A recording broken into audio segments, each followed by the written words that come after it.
Hello, we are the channel, Vamos para Portugal.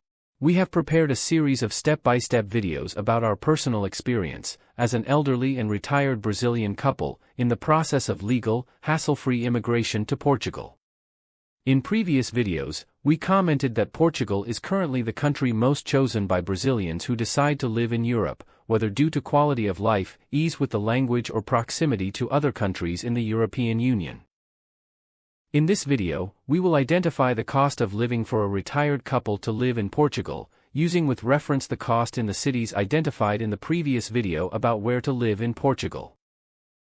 We recommend that you watch the previous video to follow the process of defining the best regions and cities, remembering that our focus on quality of life is aimed at people over 50 or retirees, who seek tranquility, security, and a European experience of life. We will seek to consolidate information about the costs that impact a couple's daily life, such as average rental price for a one-bedroom property, which in Portugal is called T1. Cost of consumption of services such as energy, water, internet, cable TV and cell phones. Cost of purchasing food in a supermarket. Cost of public transport. Consider that these are only basic or essential costs and are not intended to definitively size expenses. In the previous video we combined the climate demographic and infrastructure indices and defined three major areas of interest for suitable housing for retired people, with a focus on structured locations with a mild climate. To the north, we identify the quiet and historic region surrounding Porto. In the center, the tourist and metropolitan region of Lisbon. And to the south, the beautiful and sunny region of Algarve.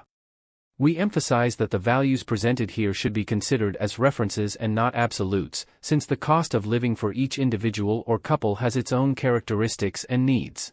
Evaluate the totals presented as comparison quantities between cities, as each one has costs compatible with their locations and sizes.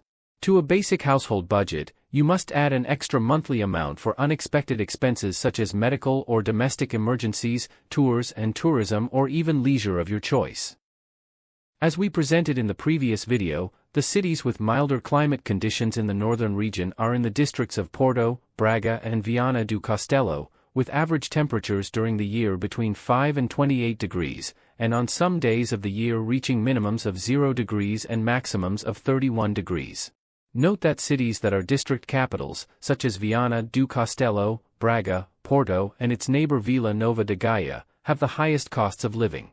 In these cities the biggest impact is on the cost of rent, which is why it is recommended to search for properties in neighborhoods outside the center. We carried out our research on the numbo.com website, which is the largest cost of living database in the world. Next we have the region and district of Lisbon, where there are cities with more temperate climates, greater demographic density and better public transport structure. In these cities, temperatures vary from 8 to 29 degrees, with some reaching a minimum of 4 degrees and a maximum of 34 degrees. Cities in the Lisbon metropolitan region have the highest costs of living. The closer you are to Lisbon, the higher the rental prices will be. Therefore, for these cities it is also recommended to search for property rentals in neighborhoods outside the center. Finally, we have the beautiful Algarve region and the Faro district.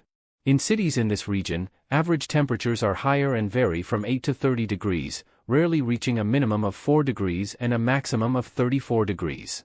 As the Algarve is a popular tourist destination for Portuguese and foreigners due to its beautiful beaches and high summer temperatures, there is a high cost of living, with rents being impacted by short-term rentals such as Airbnb, thus becoming, if necessary, search for nearby cities, but far from the beaches, to obtain a rental price that is more compatible with long-term housing. Thank you for following us. We hope that our content will contribute to your analysis and choice of which Portuguese region and city best meets your housing needs or expectations. Please leave your comments and suggestions on topics that have not yet been covered, or that deserve further study. We are sure that your suggestions will contribute to new research that will help many on their journey to Portugal. Subscribe to the channel and leave your like. This will help a lot with our visibility and reach more people interested in this topic. If you wish, also activate the bell so you don't miss any updates. So what? Let's go to Portugal? We already went in 2023, and we will definitely return in 2024.